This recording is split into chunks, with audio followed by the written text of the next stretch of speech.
مدارس زندہ باد، میرے مدارس زندہ باد، دینی مدارس زندہ باد، میرے مدارس زندہ باد، دیا ہے امن کا پیغام یہ دینی مدارس نے، دیا ہے امن کا پیغام یہ دینی مدارس نے، دیا ہے امن کا پیغام یہ دینی مدارس نے، دیا ہے امن کا پیغام یہ دینی مدارس نے۔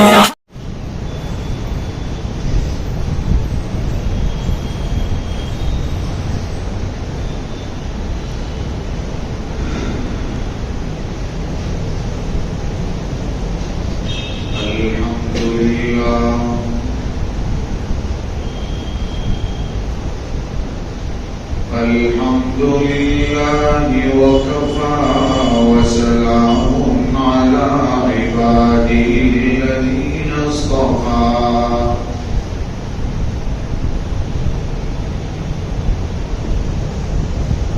وصل وسلم على سيدنا محمد المصطفى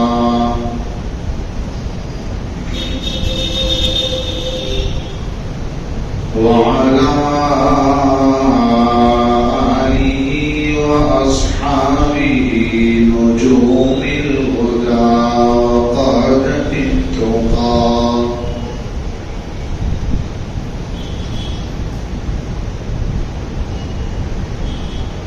اللهم آثرنا ولا تؤثر علينا، اللهم جنبنا الفواحش ما ظهر منها وما بطن، ومن الخطايا والزلل. أما بعد فأعوذ بالله من الشيطان الرجيم. بسم الله الرحمن الرحيم.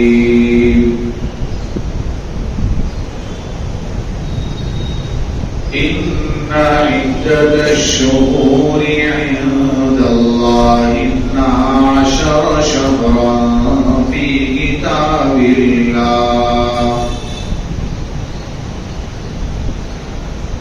12 شهرا في كتاب الله يوم خلق السماوات والأرض، منها 4 حرم.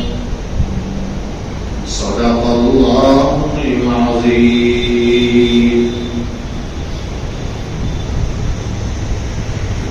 سلام على خير الأنام وسيدي حبيب إله العالمين محمد،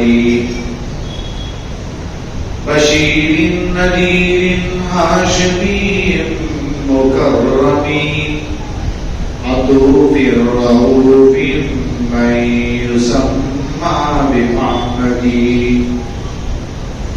إن الله وملائكته يصلون على النبي، يا أيها الذين آمنوا صلوا عليه وسلموا تسليما. اللهم صل على سيدنا محمد وعلى آل سيدنا محمد وأصحابه وأزواجه وبارك وسلم.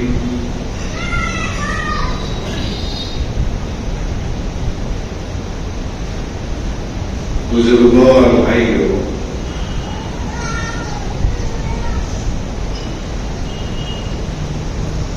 اسلامی مہینے کا، اسلامی سال کا یہ پہلا مہینہ ہے جس کو محرم الحرام کہتے ہیں.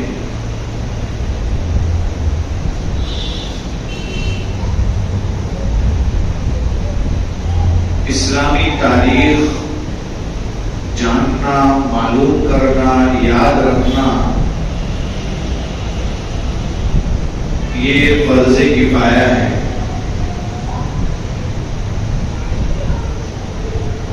یعنی اگر پورے علاقے میں کسی کو بھی اسلامی تاریخ معلوم نہ ہو تو سب گنہگار ہوں گے۔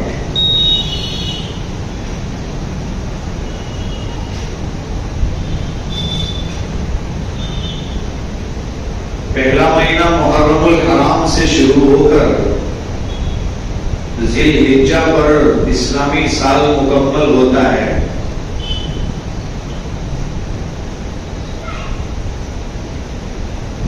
ذی الحجہ یہ قربانیوں والا مہینہ ہے۔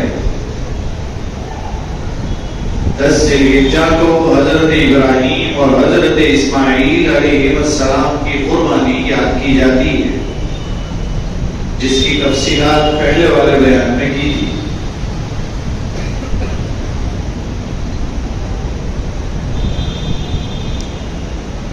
اور 10 ذی الحجہ کے بعد ایک 18 ذی الحجہ آتی ہے، اس میں اسلام کے تیسرے خلیفہ حضرت عثمان غنی رضی اللہ تعالیٰ عنہ کی شہادت ہے۔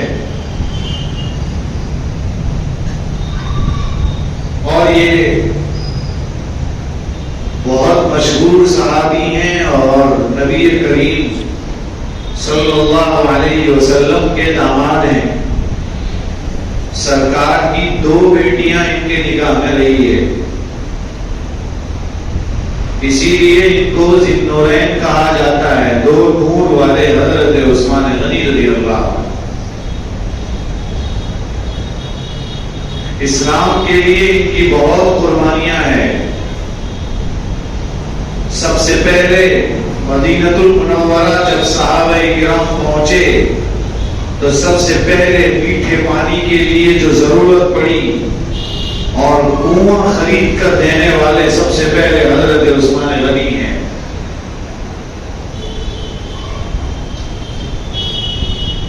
قرآن کریم کو مصحف میں جمع کرنے کا کام حضرت عثمان غنی نے ابو بکر صدیق کے بعد کیا ہے۔ 7 مصحف تیار کروائے اور الگ الگ علاقوں میں بھجوائے۔ آج جو قرآن کریم ہم پڑھتے ہیں وہی مصحف ہے۔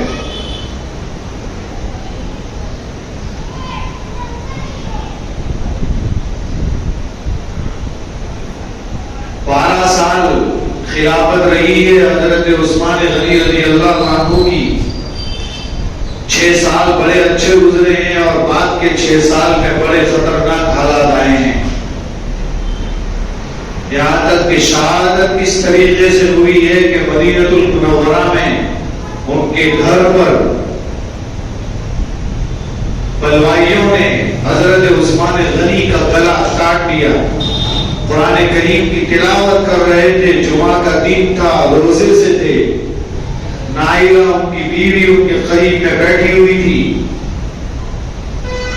تقریباً کئی صحابہ کرام حضرت عثمان کے گھر میں تھے، مشکل تھا بچانا۔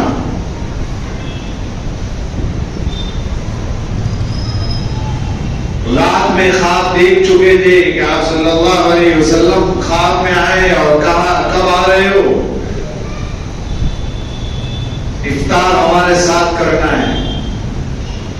ایک خواب یہ آیا تھا جمعہ ہم ساتھ میں پڑھیں گے۔ دوسرے دن شہید ہوئے تھے۔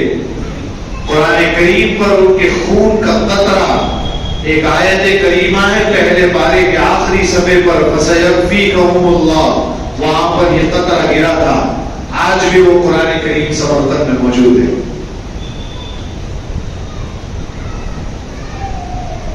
اس کی تفصیلات میں بھی جانا نہیں چاہتا، بہت ساری باتیں پیش کرنی ہیں۔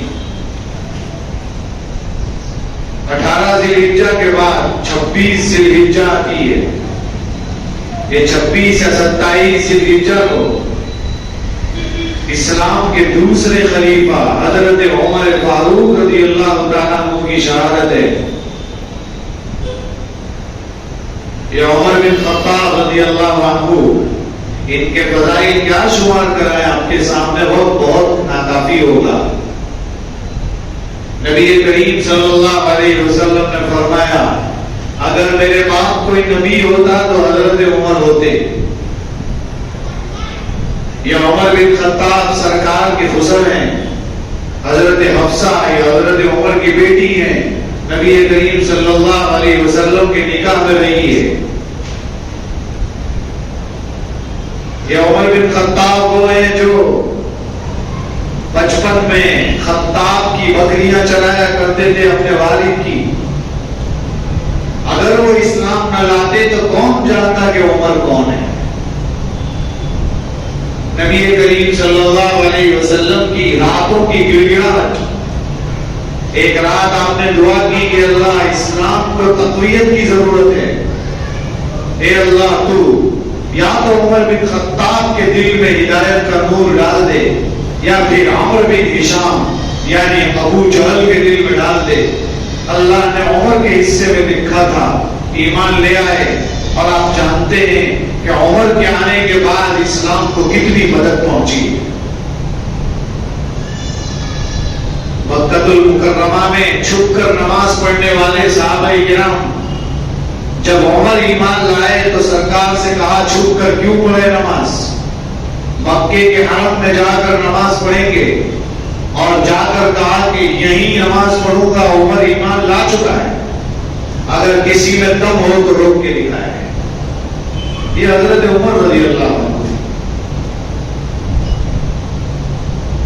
اور پھر آپ جانتے ہیں ہجرت بھی کی ہے تو بڑی شان سے کی ہے، صحابہ نے چھپ چھپ کر ہجرت کی ہے، وہ بھی مصلحت کی، لیکن حضرت عمر جب ہجرت کے لیے جا رہے تھے تو مکہ المکرمہ کے حرم میں پہنچ کر 2 رکعت نماز پڑھی، اور جتنے بیٹھے تھے سب کو کہا جا رہا ہوں ہجرت کر کر مدینہ، اگر کسی کو اپنی بیویوں کو بیوہ کرنا ہو تو مجھے پکڑ کے دکھائے، مجھے روک کے دکھائے۔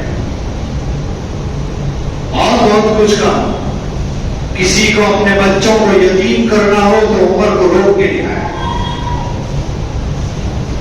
پھر حضرت عمر نے کھلم کھلا ہجرت کی، شانتی۔ میرے بھائیوں میں اس کی تفصیلات میں جانا نہیں چاہتا، میں صرف اشارے کر رہا ہوں۔ ایمان لانے کے بعد کی ان کی زندگی بڑی اہم ہے، صلح حدیبیہ کے موقع پر کیا ہوا وہ بھی بڑا اہم ہے۔ سرکار کے انتقال کے بعد ابو بکر خلیفہ بنے، اس کے بعد حضرت عمر بنے۔ حضرت عمر کی زندگی میں 10 سال حضرت عمر نے خلافت سنبھالی، 22 لاکھ مربع میل پر حکومت کی۔ جو بکریاں چراتا تھا وہ کہتے تھے کہ بکریاں بھاگ جاتی تھی میرے ہاتھ میں سے، اس نے جو ہے 22 لاکھ مربع میل پر حکومت کی۔ میرے بھائیوں، اتنی بڑی حکومت کرنے والا شخص کا تقوی بھی بڑا زبردست تھا، ڈر بھی بہت تھا، خوف بھی بہت تھا۔ انتقال سے کچھ پہلے جب حج سے آ رہے ہیں، چونکہ ذی الحجہ حج کا ہی مہینہ ہے، حج سے آ رہے ہیں تو ایک راستے میں ایک جگہ ہے مقام بطحہ، وہاں رک گئے اور زمین پر لیٹ گئے، اور زمین پر لیٹ کر ہاتھوں کو پھیلا کر دعا کی کہ اللہ میری عمر بہت ہو چکی ہے، اور اب جو ہے پوری حکومت لمبی ہو چکی ہے، اب تک میں نے انصاف کے خلاف کوئی کام نہیں کیا ہے، ڈر لگتا ہے کہ کہیں میری حکومت میں کوئی ایسا کام ہو جائے جو انصاف کے خلاف ہو، ایسا ہو اس سے پہلے مجھے موت دے دے۔ دعا مانگی، اور پھر آپ جانتے ہیں حضرت مغیرہ ابن شعبہ کا غلام جس نے حضرت عمر کو آ کر دھمکی دی تھی، وہ چکی والا واقعہ ابھی میں اس کو بیان نہیں کر سکوں گا، لیکن اتنا ضرور کہوں گا کہ اتنا بڑا آدمی، سرکار کی زندگی میں انہیں جنت کی بشارت مل چکی تھی، اس کے باوجود جب ان کو درمیانی نماز میں فجر کی نماز کی پہلی رکعت میں خنجر مارا گیا، انہوں نے دعا کی تھی کہ اللہ مجھے شہادت کی موت نصیب فرما تیرے راستے میں. اور پھر یہ بھی دعا کی تھی میری موت مدینے میں ہی آنی چاہیے, کہیں اور نہیں. حضرت حفصہ جو ان کی بیٹی تھی, انہوں نے کہا ابو جان کیا بات کر رہے ہیں آپ, شہادت کی تمنا بھی کر رہے ہیں اور مدینے میں کر رہے ہیں, یہ کیسے ہو سکتا ہے؟ شہادت تو مدینے سے ہٹ کر ہوگی. فرمایا اللہ چاہے تو وہ بھی ہو سکتا ہے. اور آپ جانتے ہیں چاہتے تو اللہ تعالیٰ مدینے کے کسی کونے میں بھی شہید کر سکتے تھے, لیکن شہادت نصیب ہوئی ہے اس جگہ پر جہاں سرکار نے برسوں نماز پڑھائی ہے. اس جگہ پر شہادت نصیب ہوئی, مصلی رسول پر, فجر کی نماز میں پہلی رکعت میں تکبیر کہہ چکے ہیں اور خنجر مارے ہیں 6-7, اور ایک ایسا خنجر مارا ہے جو ان کے پیٹ میں لگا ہے, جو آر پار ہو گیا تھا. میرے بھائیوں, ایک رات پہلے ہی خواب دیکھا تھا یا 2 رات پہلے خواب میں دیکھا تھا, سرخ مرغا, لال مرغا ان کے پیٹ میں چونچ مار رہا ہے.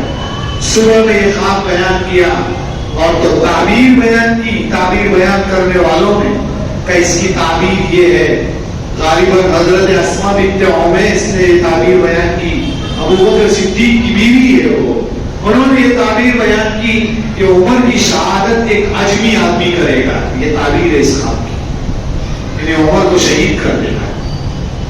اور ایسا ہی ہوا.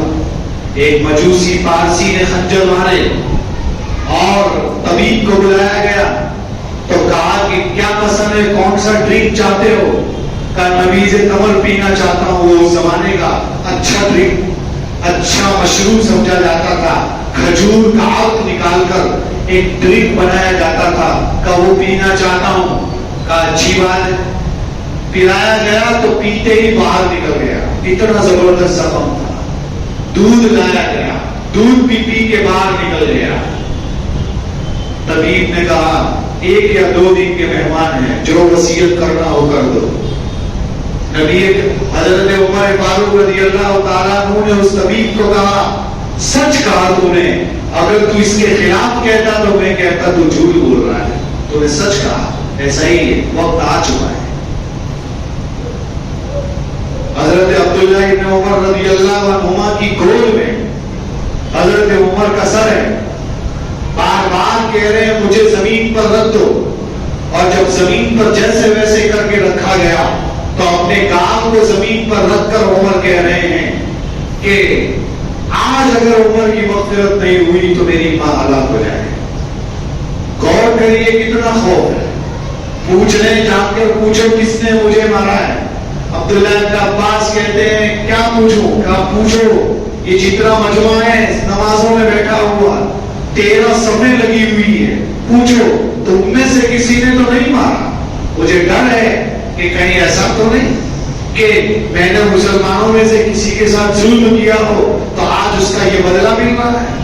پوچھا گیا تو صحابہ ہچکیاں لے لے کر رو رہے ہیں. کہا ہم نے نہیں کیا ہے.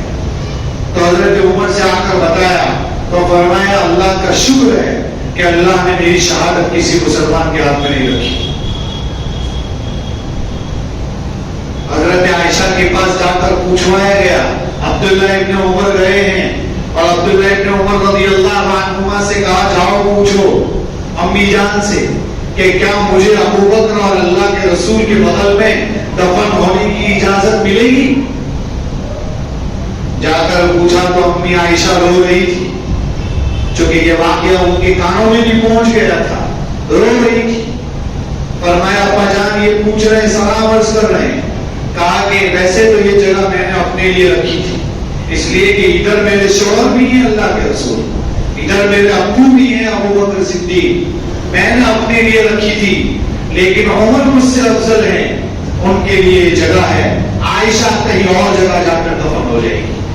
میرے بھائیوں میں تو بہت آسانی سے بیان کر رہا ہوں, لیکن اس وقت کا منظر کیا ہوگا ہم سوچ بھی نہیں سکتے, تصور بھی نہیں کر سکتے. حضرت عمر کو جا کر جب بتایا گیا تو عمر کہتے ہیں ٹیک لگا کر سوئے ہوئے تھے, خبر سنتے ہی کھڑے ہو گئے خوشی خوشی کے مارے, اور فرمایا عمر کی آخری تمنا تھی جو اللہ نے پوری کر دی. پھر فرمایا عبداللہ ابن عمر سے جب میرا انتقال ہو جائے تو جنازہ اس جگہ جا کر رکھ دینا، پھر پوچھ لینا عائشہ سے کہ اجازت ہے، اس لیے پوچھنا شاید میں ابھی زندہ ہوں تو ان کو شرم کے مارے یہ جواب دینا پڑا ہو، میرے انتقال کے بعد فیصلہ بدل سکتا ہے، اجازت دے تو دفن کر دینا اور نہ اجازت دے تو مسلمانوں کی قبرستان میں دفن کر دینا۔ پھر اجازت مل گئی، دفن کر دیا گیا۔ میرے بھائیوں غور کیجیے، کہتے ہیں جب دفن کیا جا رہا تھا عبداللہ بن عباس رضی اللہ عنہما کھڑے تھے مٹی ڈالنے کے لیے، تو کسی نے ان کے کندھے پر ہاتھ رکھا، پیچھے دیکھتے ہیں تو حضرت علی رضی اللہ عنہ ہے، آنکھوں سے زاروں قطار رو رہے ہیں اور کہہ رہے ہیں دنیا میں ایک ہی تو تھا جس سے محبت کیا کرتا تھا، آج وہ بھی قبر کے حوالے ہو چکا ہے۔ اور پھر فرما رہے ہیں کہ میں نے سرکار کے منہ سے بہت مرتبہ سنا تھا، میں ابوبکر اور عمر نکلے، میں ابوبکر اور عمر گئے، میں ابوبکر اور عمر داخل ہوئے، بار بار یہ سنا تھا، میں نے اسی وقت غور کر لیا تھا دنیا میں بھی ساتھ تھے، یہ موت کے بعد بھی ساتھ رہنے والے ہیں۔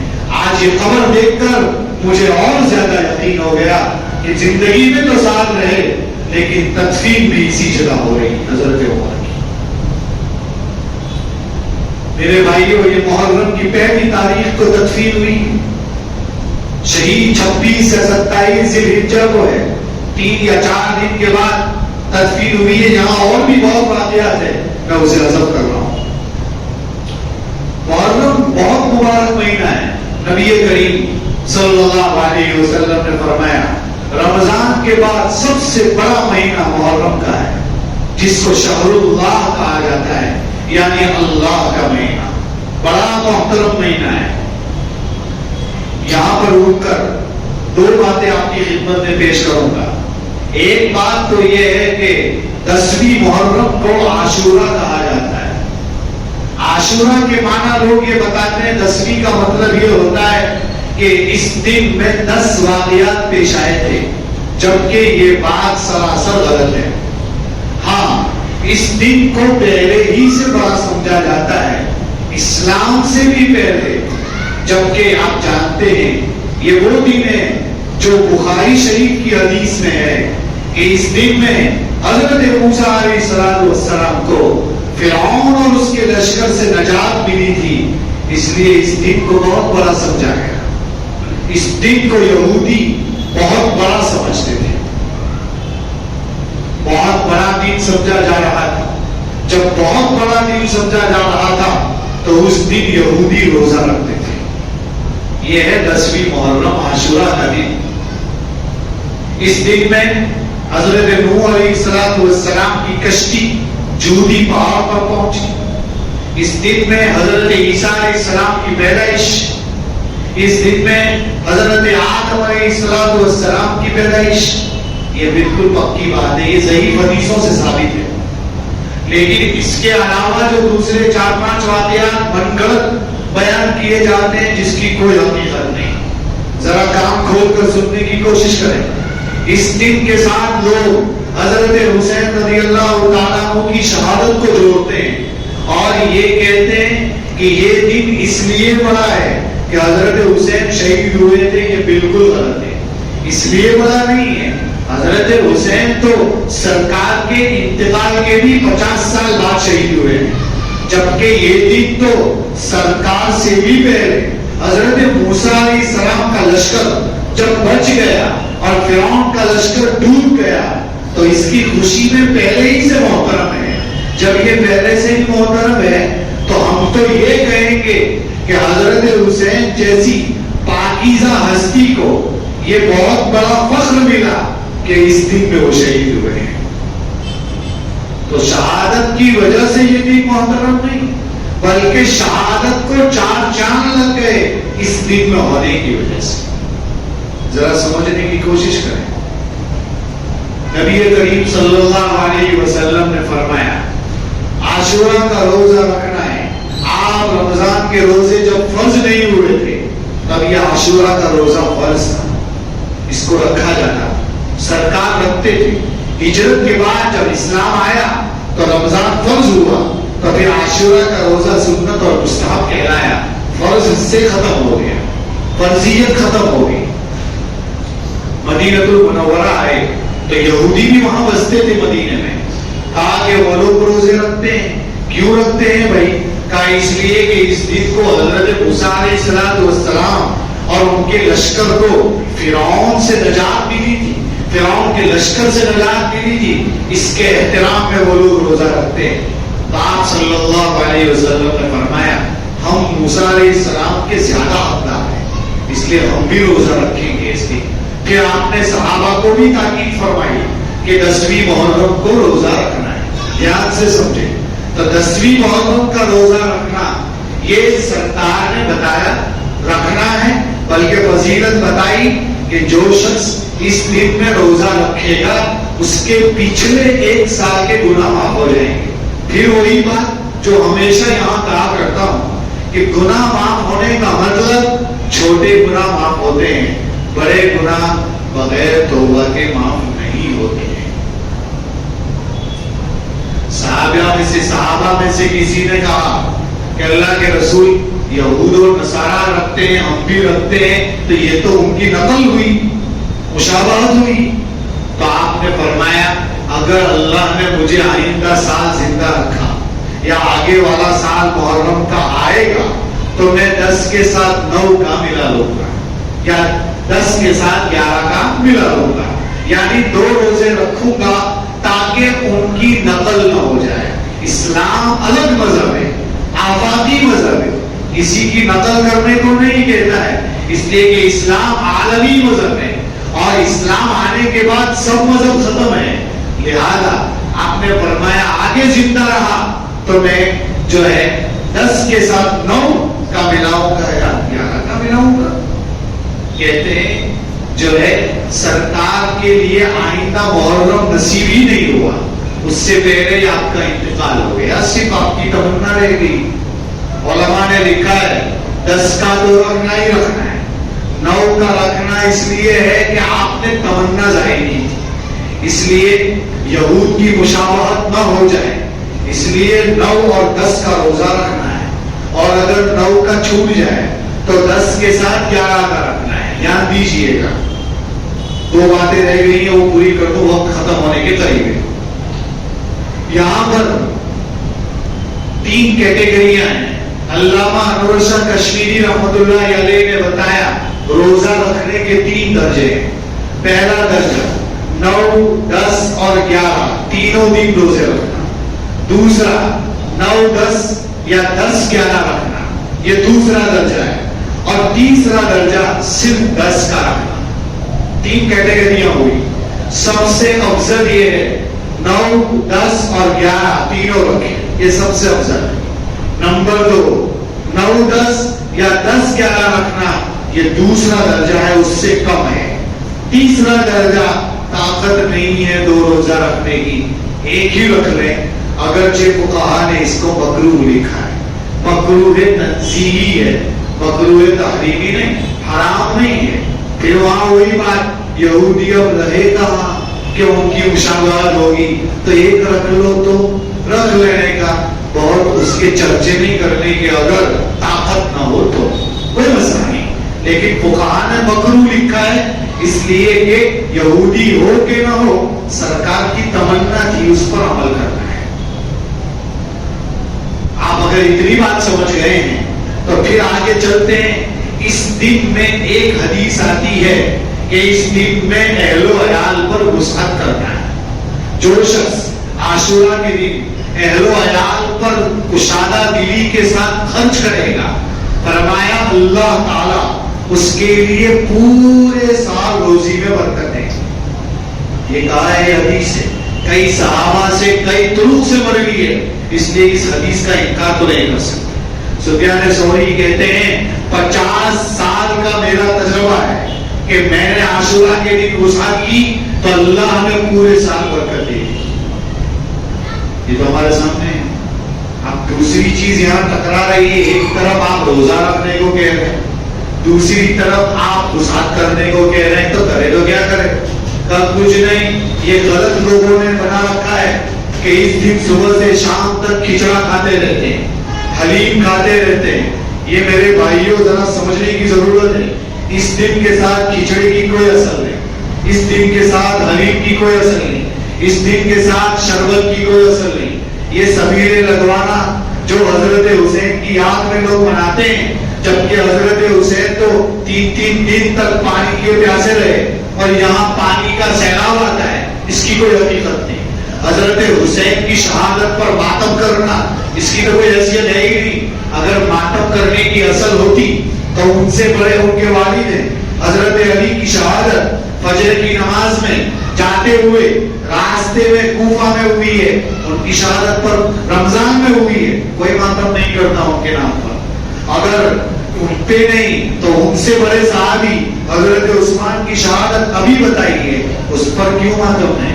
ان سے بڑے صحابی حضرت عمر کی شہادت ہے, حضرت عمر پہلی محرم کو دفن ہوئے ہیں, اس پر کیوں ماتم نہیں؟ جب ان پر نہیں تو حضرت حسین پر کیوں؟ یہ تو شاید عقل کام نہیں کر رہی ہے جو لوگ کر رہے ہیں. میں صرف اتنا کہنا چاہوں گا, ماتم کی اجازت شریعت میں ہے ہی نہیں, کسی پر بھی نہیں. اور اگر کسی کی یاد میں کچھ کرنے جائیں گے تو 365 دن کم پڑ جائیں گے. اس لیے کہ 1,24,000 کم و بیش صحابہ ہے, 1,24,000 کم و بیش انبیاء ہے, تو کس کے نام پر ماتم کریں گے؟ سب ہمارے یہاں محترم ہے, تو کیا کریں گے آپ؟ اس لیے میرے بھائیوں, اس دن میں یہ کام مت کیجیے. سرما نہیں لگا سکتے, کپڑے کالے کپڑے نہ پہنے, اس لیے یہ شیعوں کے ساتھ مشابہت ہے. تو ان دنوں میں کالے کپڑے نہیں پہن سکتے. ہاں, عام دنوں میں کالے کپڑے پہننے کی بھی گنجائش نکلتی ہے. باقی یہ ہے کہ اس کے علاوہ شادی نہیں کر سکتے, یہ نہیں کر سکتے, وہ نہیں کر سکتے, سب کچھ کر سکتے ہیں, ایسا کچھ بھی نہیں ہے. اور وسعت کرنی ہے, اور وسعت کا مطلب یہ ہے کہ آپ جو افطار کرنے والے ہیں رمضان کے اور جو عاشورہ کے روزے کا, آپ ان کے لیے افطاری کا انتظام کر دیں. بس افطار تو وہ بڑی بات ہی کریں گے, اس سے پہلے تو نہیں کریں گے, لیکن آپ دن میں جو کچھ انہیں دیں گے گھر والوں کو, یعنی عام دنوں میں مرغی کھائی جاتی ہے تو آپ مٹن کھلاتے ہیں, مٹن کھایا جاتا ہے تو اس سے بڑا کچھ کھلا دیں. عام دنوں میں گھر میں جو ہے کڑی کھچڑی پکتی ہے تو کچھ اور اچھا لا کر دے دیں. یہ ہے وسعت. وسعت کا یہی مطلب ہے, یہ نہیں ہے کہ قرضے لے کر وسعت کرنا, اس کی کوئی حیثیت نہیں. بس اتنا ہی کہنا چاہوں گا, اتنی بات پر اپنی بات ختم کرتا ہوں. اتنا کہنا چاہوں گا کہ روزے رکھنے کا اہتمام کریں, وسعت کریں اپنے گھر والوں پر, جس کی جیسی استطاعت ہو. روزانہ 10 روپے خرچ ہوتے تھے, آج 20 کر لیں, 30 کر لیں, 50 کر لیں, 100 کر لیں, اور روزے داروں کے لیے افطاری کا انتظام کریں. یہی وسعت ہے اور کچھ نہیں. سحری میں سحری کا وسعت کر لیں, اس سحری بھی تو اسی دن ہوتی ہے, تو سحری میں وسعت کر لیں. حالانکہ سحری تو صبح صادق سے پہلے ہوتی ہے, تو وہ تو ابھی 10ویں محرم شروع ہی نہیں ہوتی, لیکن 10ویں محرم کو آپ جو کچھ دیں گے یہ سب وسعت میں شامل ہوگا. بہرحال یہ غلط ہے کہ کھچڑا کھاتے ہیں اور روزہ نہیں رکھتے, یہ غلط ہے. اور اس دن کو محترم سمجھ کر کھچڑا پکانا یہ بھی غلط ہے. اللہ تعالیٰ ہم سب کو ان باتوں پر عمل کرنے کی توفیق عطا فرمائے. آمین. وآخر دعوانا